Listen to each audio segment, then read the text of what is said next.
ஆண்டவராக இயேசு கிறிஸ்துவின் நாமத்தில் அன்பின் வாழ்த்துக்கள். இந்த நாளில் ஹெவன்லி கீஸ் மகாபலிபுரம் கடற்கரையிலிருந்து நாங்கள் எடுக்கிறோம்.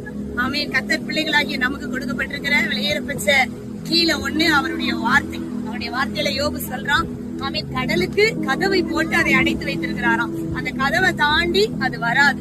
ஆமீன். அந்த கடலையே அந்த மணல் தான் நம்ம மிதிச்சா அப்படி தள்ளி போகுது பாருங்க. இந்த மணல் ஏறி மிதிச்சு விளையாடலாம். இந்த மணலையே ஒரு கதவா ஆண்டவர் போட்டு வச்சு இவ்வளோ பெரிய கடலை ஆமீன் ஒரு கதவு போட்டு ஆண்டவர் அழைச்சு வச்சிருக்கிறாரு.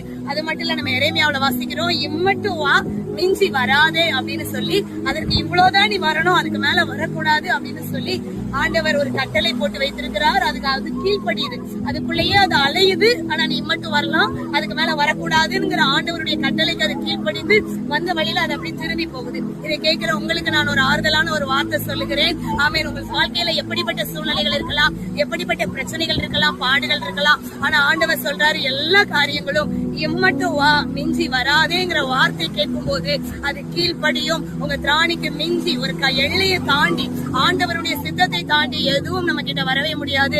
பலப்படுங்க, தைரியப்படுங்க. இந்த நாளின் கீச பயன்படுத்துங்க. கடலுக்கே கதவு போட்டவர் தான் நம்ம ஆராதிக்கிற தெய்வம். அந்த கதவையும் மணலா வச்சிருக்கிறாரு. காம்பவுண்ட் வால் கூட கிடையாது. இந்த மணலை தாண்டி கடல் வர மாட்டேங்குது. இம்மட்டு வா மிஞ்சி வராதேங்கிற வார்த்தைக்கு அது கீழ்படுகிறது. அவ்வளவு பெரிய தெய்வனை நாம ஆராதிக்கிறோம். பலன் கொள்ளுங்க. கர்த்தர் உங்களை ஆசீர்வதிப்பாராக. God bless you.